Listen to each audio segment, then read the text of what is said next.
어, 지난주까지 갈라디아서를 마무리하고 오늘부터는 요나서를 가지고 7번에 대한 설교를 함께 나누려고 합니다.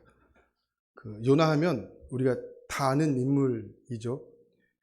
교회를 다니지 않는 분들도 요나의 이야기를 대부분 압니다. 그만큼 요나는 유명한 인물 중에 한 사람이죠.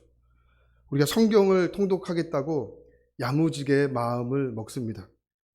주로 이렇게 성경을 읽다가 대부분 끝나는 것이 사람마다 다르겠지만 대부분 창세기에서 끝나게 됩니다. 그래서 우리는 창세기를 50번을 읽었죠. 그러다가 레위기를 만나면 우리 배끝에서 올라오는 야유가 올라옵니다. 아우! 이건 너무 어렵다 하고 패스하죠. 그리고 쭉 읽다가 또 어려운 성경을 만나는데 그게 선지서라는 성경입니다. 그러니까 선지서를 읽으면서 은혜를 받는 부분도 분명 있습니다. 물론 중간중간 은혜도 받는 부분도 있지만 대부분 어렵다라고 생각을 하고 포기합니다. 그런데 유독 선지서 중에 읽고 또 읽어도 이게 어린이부터 아는 성경이 있는데 그게 바로 요나라는 선지서입니다. 일단 요나는요, 스토리가 쉽습니다. 그리고 재미가 있습니다. 그리고 또 얼마나 감사합니까? 4장입니다. 그러니까 분량이 짧죠. 그러니까 하나님께서 성경을 지루해하는 우리에게 크나큰 선물을 주신 거예요. 4장이라는. 아이들도 그렇게 어려워하지 않습니다. 그래서 제가 이제 요나 설교를 이제 설교하려고 저희 큰아이에게 물어봤는데 덴번합니다. 아, 물고기? 그 물고기 뱃속에 들어간 사람 그냥 다 알죠. 근데 요나 말고 물고기 뱃속에 들어가신 위대하신 분이 또 있습니다. 그 위대하신 분은 우리는 이렇게 부르죠. 피노키오. 피노키오가 뱃속에 들어갔죠. 마지막에 우여곡절 끝에 그 동화를 보면 고래상어라고 나와 있는데 고래상어의 뱃속에 들어갑니다. 그 나룻배에 자기를 만든 제페토 아저씨가 모닥불을 켜고 이해할 수 없어요. 모닥불을 켜놓고 모닥불을 필 수 있을까? 그래서 견디지를 못하죠. 그래서 토해냅니다. 아마 요나의 물고기 이야기할 때 우리가 피노키오의 고래상어 정도로 이해하는 경향들이 있다라는 겁니다. 그러니까 요나는 판타지가 있습니다. 물에 빠졌는데 큰 물고기를 만납니다. 그리고 물고기가 삼킵니다. 그러니까 큰 물고기에서 죽은 줄 알았는데 거기서 모닥불도 피우고 불멍도 하고 밥도 먹고 잠도 자고 그 이후 큰 물고기가 견디지 못하고 요나를 토해냈다. 그러니까 요나는 판타지가 있습니다. 그리고 요나에게는 막장이 있습니다. 우리 막장을 좋아하지 않습니까? 무슨 선지자가 이렇습니까? 하나님께 엄청 개깁니다. 여기서 개긴다는 표현은 이게 표준어입니다. 오해 없으시기 바랍니다. 그런데 그런 요나를 보면서 어떨 때는 우리의 마음이 시원합니다. 여러분, 우리도 한 번쯤은 하나님께 개기고 싶을 때가 있지 않으십니까? 저만 그렇습니까? 저만 아주 못된 사람입니까? 개기고 싶을 때가 있는 거죠. 그러니까 요나가 하나님 요나에게 물어요. 야, 요나야, 너 나에게 화내는 것이 맞냐? 요나가 당돌합니다. 그리고 하나님께 개겨요. 너무 맞습니다. 내가 하나님께 화내는 게 너무 맞아요. 하나님께 말하죠. 여러분, 자녀들이 여러분 이를 악물고 여러분들에게 개긴다고 생각을 해보십시오. 이게 황당하고 이게 당황스럽습니다. 특히 어린아이들을 보시면 길거리에서 막 눕는 아이들 있잖아요. 눕고 막 뒹굴르고. 그러니까 대부분 여자아이들을 키우는 엄마들은 대부분 이렇게 이야기합니다. 아, 왜 그래? 빨리 좀 일어나. 이렇게 얘기하는 반면에 남자아이를 키우는 엄마들은 이렇게 말합니다. 야, 너 죽는다. 이게 좀 달라요. 네. 그러니까 여전사가 되죠. 그러니까 여성과 결혼을 했는데 결국은 여전사가 남는 거죠. 저희 아이가 출산을 하고 첫째는 이렇게 땡깡이 별로 없었어요. 저희 첫째 아이는. 근데 둘째 아이는 이게 둘째라서 그런지 말도 땡깡이 좀 심하더라고요. 근데 둘째가 땡깡을 부리는데 그냥 부리는 게 아니고 이 머리를 쓰면서 땡깡을 부려요.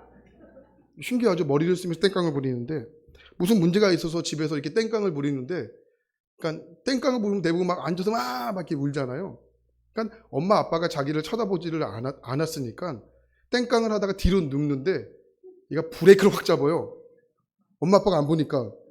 이렇게 가다가 딱 브레이크를 잡고 엄마 아빠를 살펴요. 그러니까 엄마 아빠가 안 보니까 지도 아픈 거예요. 머리를 땅바닥에 확 안 닿으면 아프다는 걸 알고 브레이크를 확 잡아요. 그리고 확 잡고 제가 유리창으로 이렇게 보니까 비치는 모습이 있잖아요. 비치니까 얘가 여기서 브레이크를 딱 잡아 멈춰요. 그럼 엄마 아빠 보니까 거기서 또 쾅 하고 막 우는 거죠. 그러니까 땡깡도 머리를 쓰면서 부리는 땡깡이 있다는 거예요. 그냥 아무나 다 땡깡을 하는 것이 아니죠. 그러니까 아이들이 땡깡 부릴 때는 못 본 척을 하셔야 됩니다.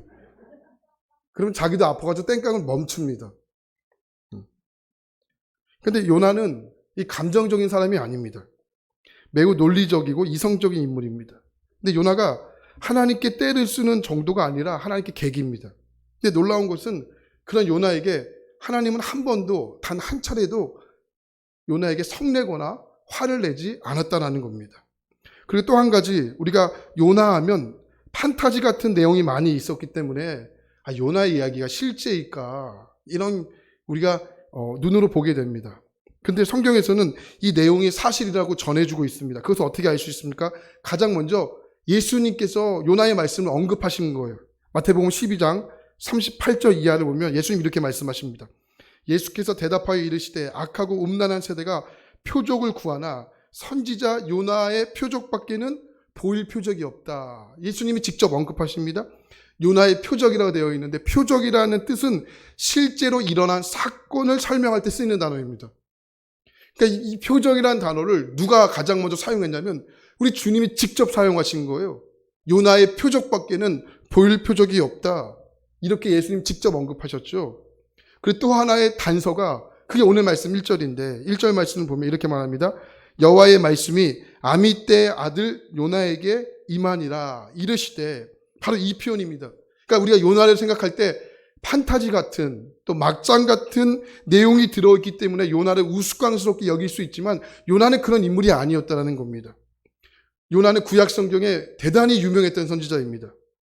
그렇기 때문에 요나의 이야기를 그저 재밌는 이야기로 우스꽝스러운 이야기로 보는 것이 아니라 거기에는 중요한 메시지를 우리가 발견할 수 있어야 한다는 것이죠.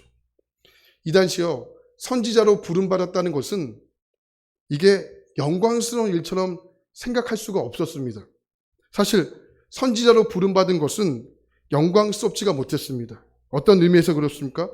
이 선지자의 부름은 고독과 외로움의 초대였습니다. 그냥 고독과 외로움 정도가 아니고요. 많은 사람들로부터 조롱과 멸시와 수치를 당했죠. 그러니 선지자들이 가는 길은 고독, 고통, 그 길을 따르게 되는 것이었습니다. 이와 같은 사실을 잘 알았기 때문에 부름을 피할 수 있었으면 만일 선지자들이 다 피했다고, 여러분 처음부터 선지자로 부름받았을 때 즉각적으로 순종하신 분들이 없습니다. 별로. 이사야 보십시오. 보낼 만한 자를 보내소서.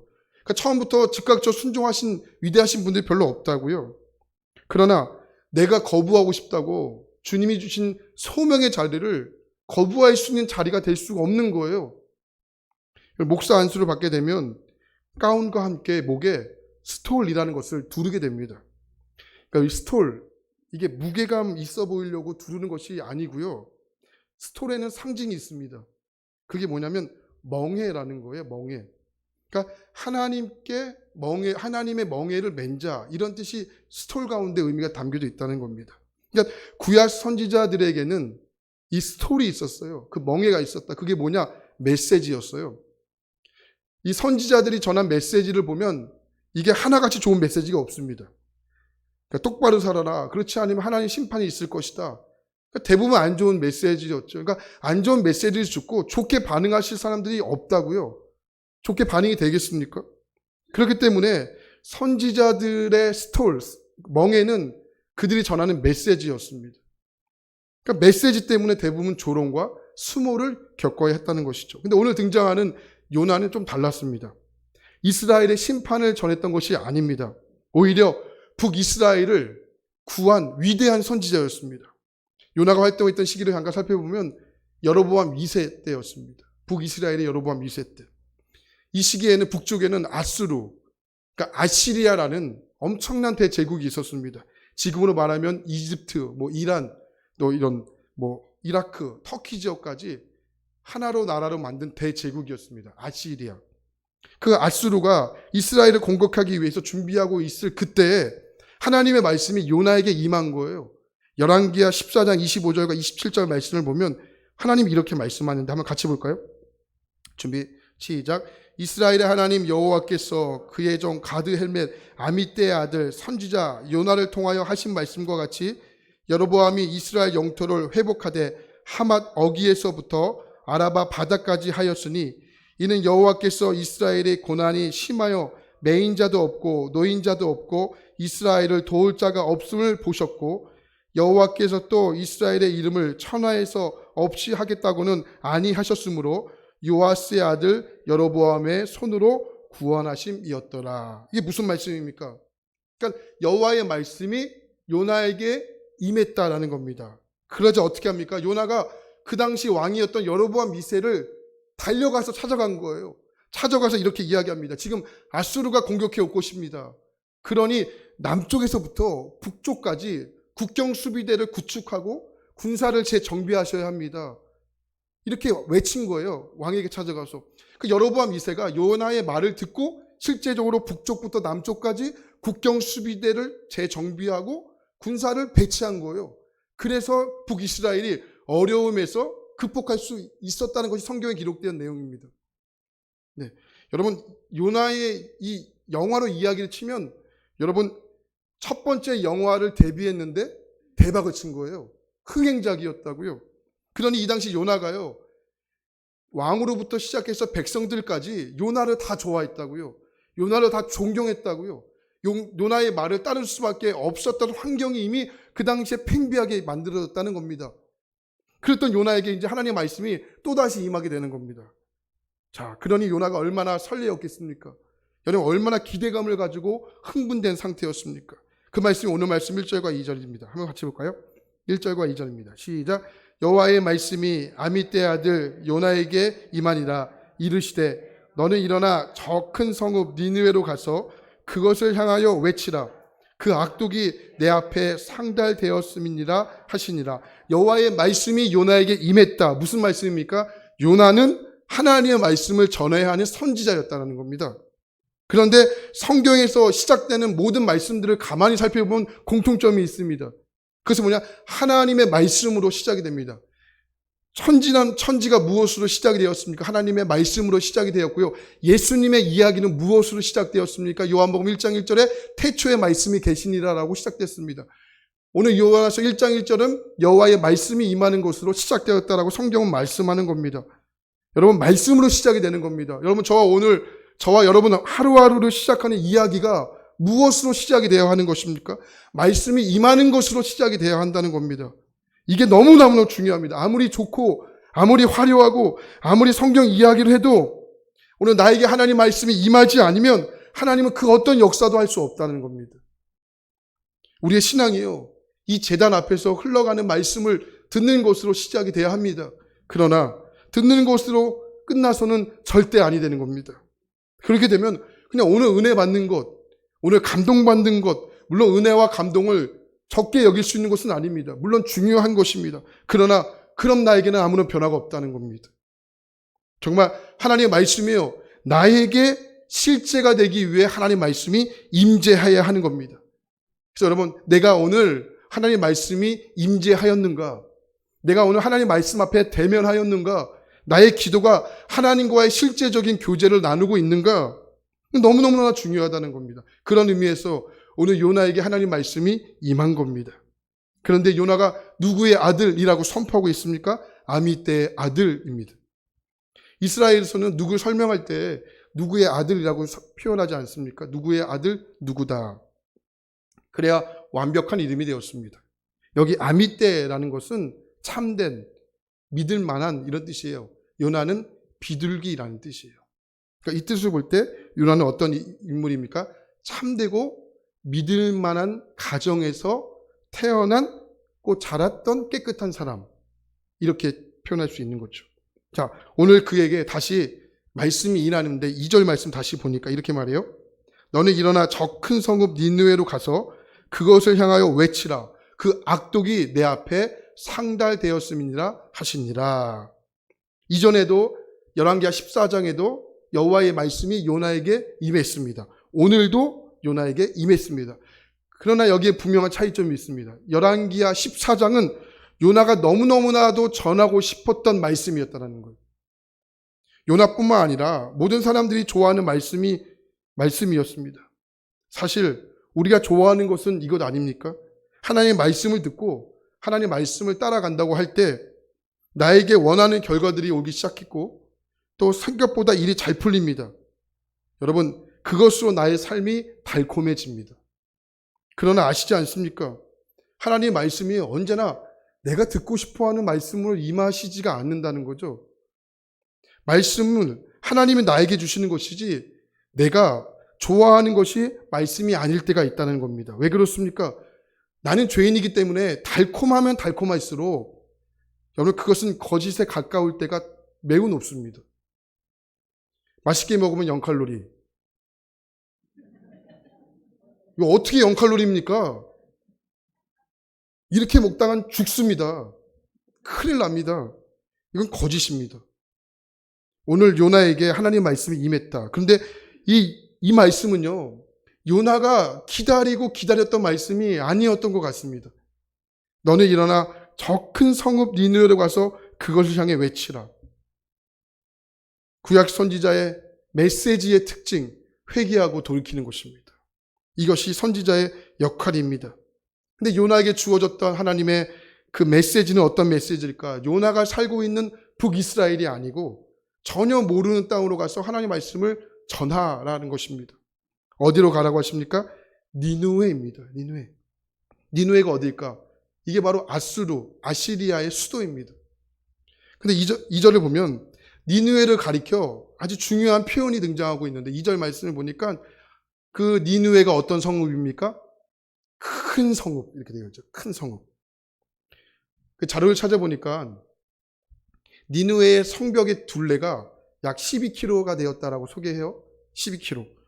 여러분 사실 따지고 보면 이게 큰 도시가 아닙니다. 아마 지금 우리가 살고 있는 인천 땅보다 매우 작을 겁니다. 인천 땅보다 작을걸요? 그러니까 큰 성읍이 아닙니다. 그런데 여러분 고대 사회 가운데서 그 성벽의 둘레가 12km가 됐다. 이건 어마어마한 도시입니다. 지금으로 말하면 중국의 베이징이나 미국의 뉴욕 같은 엄청난 도시라고 볼 수 있는 겁니다. 근데 하나님이 지금 말씀하시는 거예요. 저 큰 성읍 니느웨로 가라. 그리고 외치라. 여기 큰이라고 나와 있는 단어가 히브리어로 가돌이라는 단어예요. 가돌. 이 다돌이라는 단어가 요나서에는 아주 매우 중요한 의미적인 요소가 있다는 겁니다. 이 큰 성읍은 어떤 표현일까요? 니느웨라는 도시가 그 당시의 고대 사회 가운데 매우 큰 도시였을 뿐만 아니라 이 가돌이라는 뜻은 한 가지 뜻이 더 있습니다. 그것은 뭐냐면 그 땅의 죄악이 아주 컸다는 거예요. 그래서 가돌이라는 단어를 쓴 거예요. 가돌. 요나야, 너 지금 가서 저 죄악이 큰 땅에 간 니느웨 땅에 가서 내 말씀을 전해라. 내가 도저히 참을 수 없다고 외쳐라. 그래서 너를 보낸다. 이렇게 말씀하고 있는 거예요. 요나가 어떤 인물입니까? 백성으로부터 왕까지 존경을 받았던 인물입니다. 왜 존경을 받습니까? 이스라엘을 끈질기게 괴롭혔던 그 나라 아수르 사전의 공격을 막았기 때문입니다. 근데 지금 어떤 일이 벌어지고 있는 겁니까? 그런 나라였던 아수르에 가서 저 큰 성읍, 중심 중에 중심이었던 그 수도 가서 하나님 말씀을 전하라고 하니 요나의 입장에서는 이게 미치고 팔짝 뛰게 되는 입장이 된 겁니다. 요나가 이 명령을 받고 어떤 생각을 들었을까요? 아마 두 가지로 추측할 수 있을 것 같습니다. 첫 번째로 뭐냐면 여러분 아수르에도 우리나라처럼 국가정보요원이 있지 않았겠습니까? 니느웨에 가서 외치면 니느웨 사람들이 뭐라고 할까요? 야, 너 누구야? 저요? 요나인데요? 요나? 이것 봐라. 체포해. 그럼 요나가 체포당하지 않겠습니까? 그럼 체포당하면 어떻게 됩니까? 죽는 거죠. 할 수 있는 일이 없는 겁니다. 자켈 룰이라는 사람이 이 요나가 앗수르에 가서 하나님의 메시지를 전하는 것을 이렇게 비유합니다. 2차 세계대전 때 그 아우슈비츠 수용소에 유대인들이 무참하게 학살당할 때가 있지 않았습니까? 이때 유대인 랍비가 2차 세계대전에 그 중심부였던 베를린 강장에 가서 나치에게 대항해서 외치는 겁니다. 하나님이 심판하신다. 독일의 나치인들이 하나님의 심판을 들어라. 이것과 똑같다는 거예요. 그러면 어떻게 되겠습니까? 당장 잡히죠.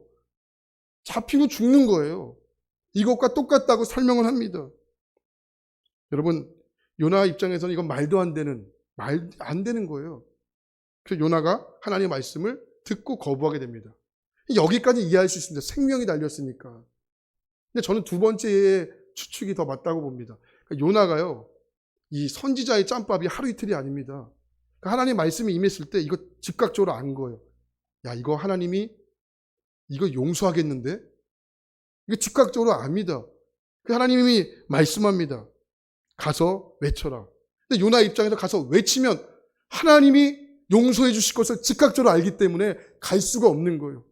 여러분들이 이 감이 오시지 않는데, 현실감이 오시지 않는데요. 이거예요. 여러분들의 원수가 잘 된다고요.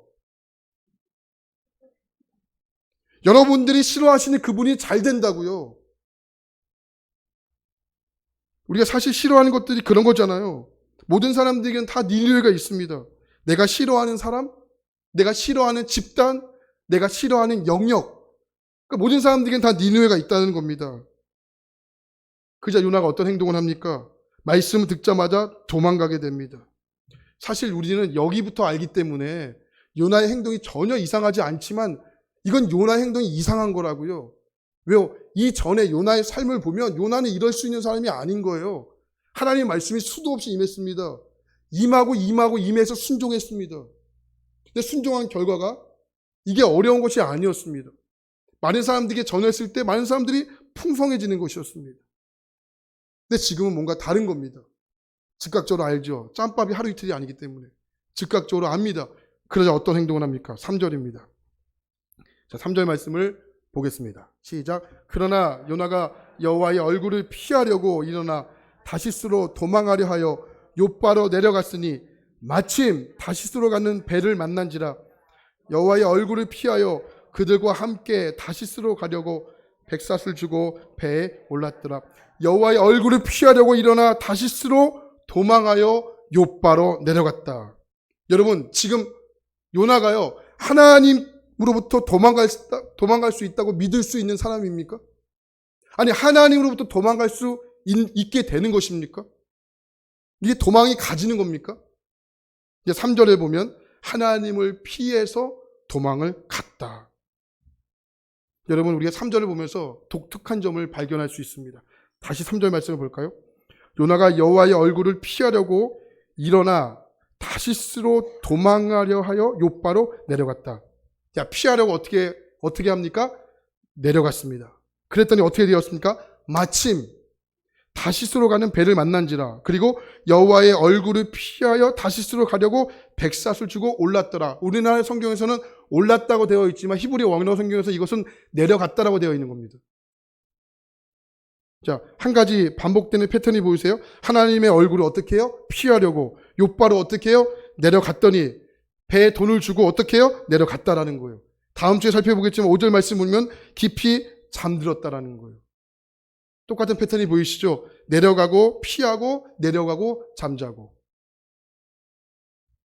우리가 신앙생활을 하면서 소위 영적인 침체를 경험합니다.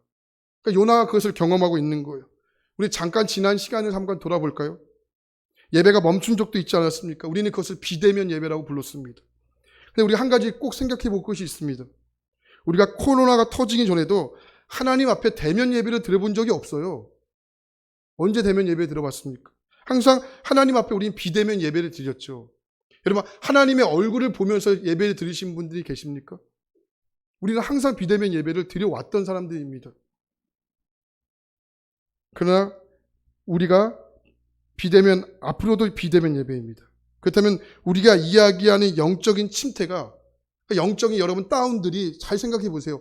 그럼 비대면 예배 때문이라고 생각할 수 있을까? 어쩌면 코로나가 우리에게 주신 가장 강력한 선물이 있다면 뭘까요? 그것이 예수를 믿게 되는 큰 도전의 시간이었다는 거죠. 내가 예수를 믿고 있는가? 내가 정말 예수를 바라보고 있는가? 아니면 예수를 믿는 흉내를 내고 있는가? 이게 정확하고 명확하게 되는 시간이었다는 겁니다. 여러분, 우리 예수 그리스도가 어디 계십니까? 오늘 우리가 드리는 이 예배당 안에 계십니다. 그러나 또 예수님 어디 계십니까? 고린도후서 13장 5절 보면 예수 그리스도께서 너희 안에 계신 줄을 너희가 스스로 알지 못하느냐. 그렇지 않으면 너희는 버림받은 자다. 예수 그리스도가 어디 계십니까? 우리 안에 계시는 거죠. 우리 안에 계십니다. 이것이 믿지 못한 것이 우리가 결국은 하나님에게서 멀어지게 했던 거고요. 이게 영적인 침체로 이게 이어지게 된 것이라는 거죠. 여러분, 우리가 하나님을 믿기 때문에 다 여기 앉아 있으시죠? 네.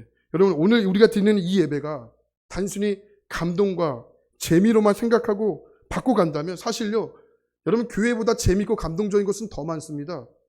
영화관이 훨씬 재밌고요. 영화관이 더 감동스럽다고요. 근데 이 예배에만 하나님의 임재가 있다면, 예배에만 하나님의 임재가 있다면 이건 다른 문제라고요. 오직 예배에만 하나님의 임재가 있고 하나님의 기름 부음이 확실하다면 우리가 이 드리는 예배를 어떻게 드려야 하겠는가? 우리는 심각하게 고민해 볼 필요가 있다는 것이죠. 요나를 보십시오. 자꾸 내려갑니다. 자꾸 피합니다. 내려가죠. 그리고 결국엔 잠듭니다. 여러분, 이게 우리를 달콤하게 하거든요. 여러분, 요바에서 다시스로 가는 배가 하루에 한 대가 있는 게 아니에요. 한 달에 한 대 있을까 말까입니다. 굉장히 먼 거리입니다. 근데 마침이에요, 마침.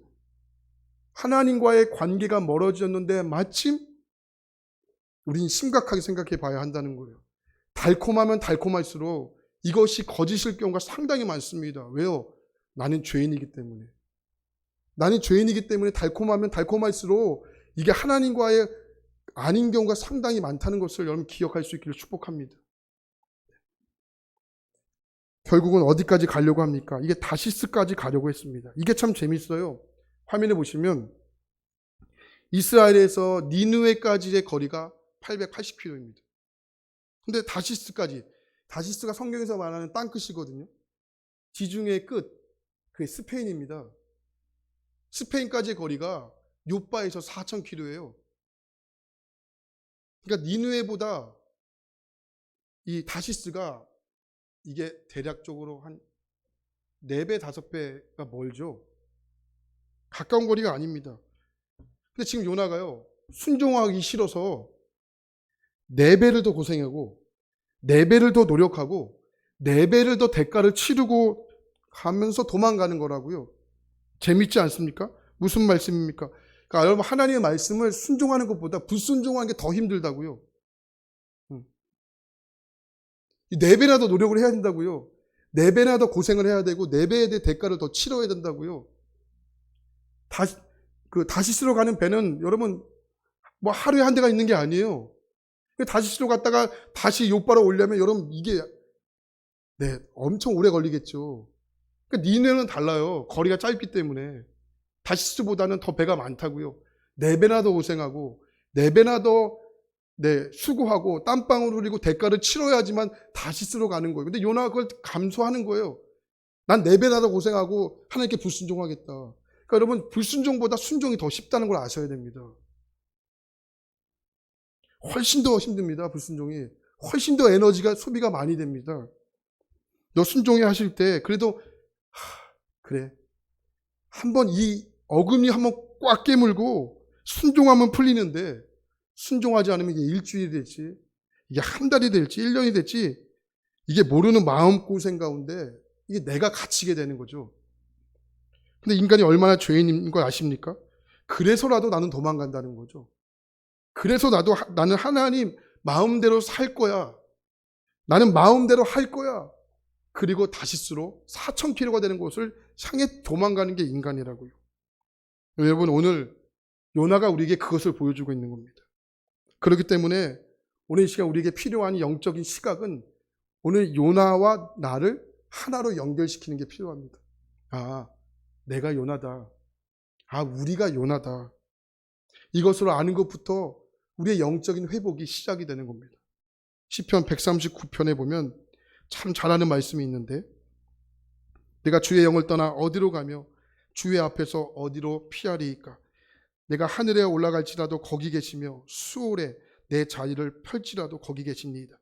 내가 새벽 날개를 치며 바다 끝에 가서 거할지라도 거기서도 주의 손이 나를 인도하시며 주의 오른손이 나를 붙드시리이다. 요나는 하나님을 피해 내려가고 또 내려가고 또 피했습니다. 그러나 내가 주의 영을 떠나 어디로 갈 수 있겠습니까? 하늘을 올라가도 계시고, 여기 수월이라는 것은 깜깜한 곳이거든요. 깜깜한 지하 세계에 내려가도, 피해 도망가도, 아무도 모르게 은밀하게 새벽에 도망가도 하나님은 어디? 거기에 이미 계시다라는 거죠. 하나님 다 알고 계신데 우리는 하나님의 눈을 피할 수 있다고 생각하는 그 행동, 네.